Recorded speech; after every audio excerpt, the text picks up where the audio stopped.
Jurnalistik adalah pengumpulan bahan berita, pelaporan peristiwa, penulisan berita, dan penyajian atau penyebarluasan berita melalui media.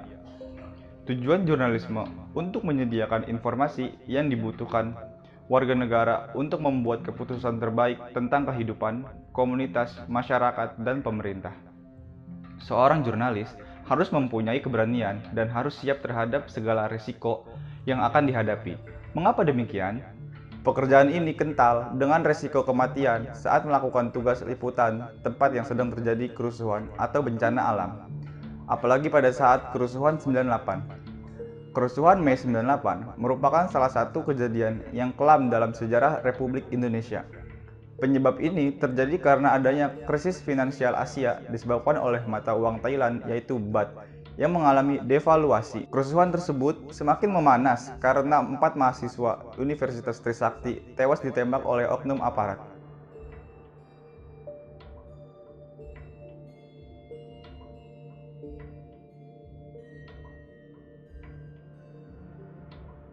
Apakah jurnalis berhasil meliput kejadian 1998 dan berhasil melempar pesan kepada masyarakat? Kalau berhasil meliput mah pasti berhasil ya, karena kan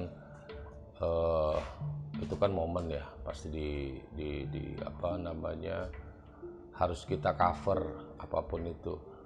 Terus apa tadi, berhasil menyampaikan pesan-pesan. Menurut saya lagi berhasil karena apa? Buktinya dengan rezim Orde Baru itu bisa turun. Kan pesan-pesan yang sampai ke masyarakat itu bahwa maukah kita mengadakan perubahan, mau nggak kita berubah dari yang terkungkung sampai ke arah yang bebas.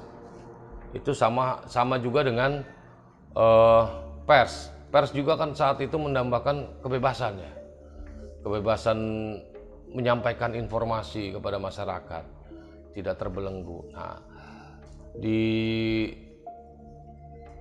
era rezim Orde Baru itu pers sangat terbungkam, jadi tidak ada kebebasan sama sekali. Nah, ketika ada pergerakan-pergerakan perubahan rezim yang efek dari perubahan itu adalah satu kebebasan, pers berusaha untuk bisa mewujudkan itu. Banyak orang bilang juga bahwa jurnalis itu pekerjaan yang bertaruh dengan nyawa. Bukankah itu terlalu berlebihan? Oh, menurut saya sih nggak berlebihan, dan memang profesi jurnalis itu membutuhkan keberanian dan kekuatan mental maupun fisik dan mental ya. Ketika kita mau melaporkan satu kejadian itu misalkan konflik SARA, itu kan mau nggak mau kita harus turun ke lapangan itu untuk bisa melaporkan kejadian, melaporkan fakta yang terjadi. Nah, disitulah resiko yang menurut saya itu terjadi ya. Karena massa itu kan nggak bisa kita prediksi. Kadang kita dimusuhin oleh massa karena menurut mereka kita memberitakan yang tidak benar menurut mereka, karena tidak menceritakan atau memberitakan kepentingan mereka. Ketika kita tidak mereka merasa seperti itu, disitulah kita terancam nyawa kita. Terus kita mau meliput bencana lah, atau kan intinya gini, kejadian kita nggak bisa hanya memberitakan itu, membuat berita itu tidak bisa kita hanya mendengarkan cerita orang, tapi kita harus turun langsung ke lapangan atau ke lokasi. Ya, di situ yang saya bilang sangat beresiko. Konflik di Aceh kita harus ikut masuk ke dalam kegiatan momen itu atau peristiwa itu.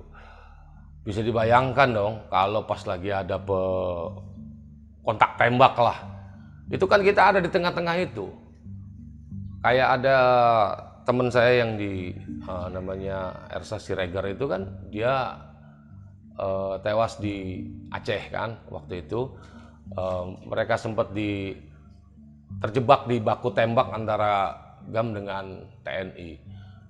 Itu yang saya bilang sangat berisiko sekali. Bagaimana pandangan kerusuhan 1998 menurut mata jurnalis?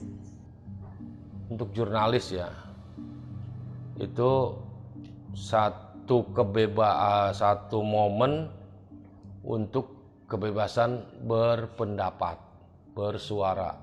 Nggak hanya untuk jurnalis, tapi untuk semua masyarakat. Ketika Orde Baru, rezim Orde Baru itu kan tidak ada yang nggak bebas untuk mengungkapkan ekspresi mereka atau mengungkapkan kebenaran. Sama halnya dengan jurnalis. Jurnalis pun ketika zaman rezim Orde Baru itu benar-benar tidak bisa bersuara jujur atau bersuara kebenaran karena dibungkam, benar-benar dibungkam, sama sekali itu dibungkam.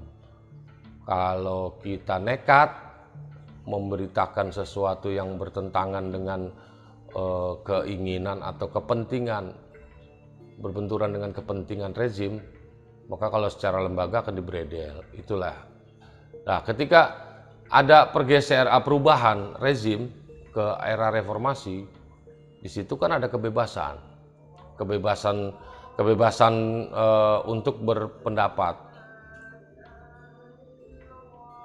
Jadi kalau dari pandangan jurnalis itu adalah momen yang terbaik untuk bisa melanjutkan profesi sebagai jurnalis, menyuarakan kebenaran tanpa takut dengan resiko-resiko yang timbul ketika di zaman rezim Orde Baru. Setelah mengalami pengekangan yang begitu sangat lama, di era pemerintahan Orde Baru, kehidupan pers di Indonesia akhirnya benar-benar mendapatkan kebebasan ketika reformasi bergulir pada bulan Mei 1998. Reformasi dapat terjadi karena masyarakat menginginkan sebuah perubahan pada segala bidang pada masa pemerintahan Orde Baru yang begitu terbelenggu. Reformasi pada bidang pers ditunjukkan agar kehidupan pers di Indonesia benar-benar memperoleh kebebasan. Langkah pertama untuk memulai kebebasan pers di Indonesia adalah dengan mencabut aturan surat izin usaha penerbitan pers atau disingkat dengan SIUPP. Dengan dicabutnya SIUPP, akhirnya berbagai pers di Indonesia mulai bermunculan. Munculnya berbagai macam pers tersebut merupakan bentuk sukacita setelah sekian lama terbelenggu oleh kekuasaan pemerintah Orde Baru. Pada era Orde Baru, kebebasan pers sangat terbatas. Hal itu ditunjukkan dengan berdirinya PWI atau dikenal dengan Persatuan Wartawan Indonesia, yang sangat tidak membawa perubahan yang signifikan dibandingkan dengan masa reformasi. Reformasi adalah langkah yang baru dalam masa transisi oleh pelaku media untuk mengembangkan pers menjadi sebuah parameter demokrasi di Indonesia. Di era pasca reformasi, seluruh elemen-elemen demokrasi di Indonesia mulai stabil. Hal tersebut juga dialami oleh jurnalis-jurnalis di Indonesia.